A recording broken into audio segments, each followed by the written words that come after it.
Денсаулық сақтау департаменті Қазақстанда бар және шетелдік туристер алып келетін безгек, малярия секілді инфекцияларға күн сайынғы мониторинг жүргізіп отырады. Алайда мамандар жаз мезгілінде ішек инфекциясын жұқтыру көбейе түсетіндігін айтады. Мәселен, ішек ауруларына шалдығу, улану секілді жағдайлардың жиі орын алуы ең алдымен үй жағдайында тамақ дайындау және оны сақтау ережелеріне байланысты.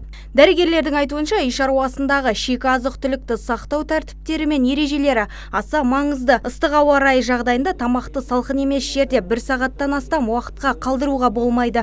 Тіпті тоңазытқыштың өзінде 6 не 12 сағаттан артық сақталмауы керек. Жазы күні көп адамға ауру әкелетін әртүрлі жұмыртқалар қосылған тәттілер, торттар, кремовый торт дейміз ғой. Олар да біріншіден өте тез микробтың көбеюіне жағдай туғызатын тағамдар. Ондай тағамдарды мүмкіншілігінше дайындағаннан кейін оны төгіп суықта, холодильникте сақтау керек.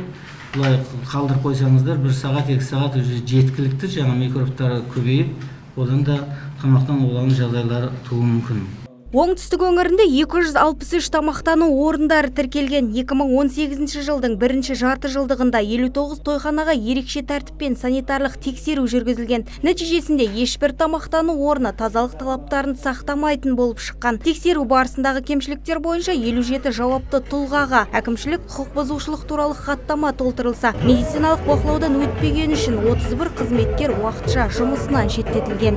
Бұлар 50 орыннан жоғары болғандықтан жоғары эпидемиологиялық маңызды объект болып есептелінеді. Олар жылына 1 рет қана тексеріледі. Бірінші жарты жылдықта біздің тарапымыздан 59 нысан тексерілді. Осы тойханалар тексеру барысында негізінен кемшіліктер біздің санитарлық ережелердің талаптарын сақтамау жағдайлары анықталды. Инфекциялық аурулардың таралуына шомылу орындары да себепкер. Облыс аймағында 2-ші санаттағы 35 су қоймасы, 45 шомылу бассейндері, 8 аквапарктер тұрақты түрде мамандар бақылауына алынып, шілде айында 7 тексерістен өткен. Алайда мамандар сараптама қорытындысын шығаруға асығар емес. Шомылу бассейндері және 8 аквапарктер, олар біздің бақылауымызда, олар жоспарлы тексеруге, бұлар эпидемиологиялық маңызды объекттер қатарына жатады, бұлар жылына 1 рет тексеріледі. Біз енді тексеруді бастап жатырмыз, маусым басталғаннан кейін осы шілде айынан бастап бүгінгі күнге нәтижелері толық шыққан жоқ. Сондай-ақ тез дайындалатын тағамдарды интернет желісі арқылы тапсырыспен алдырту өте қауіпті. Себебі мамандар оның жасалу жағдайы мен санитарлық талаптарға сәйкестігін ешкім тексеріп жатпағандығын айтады.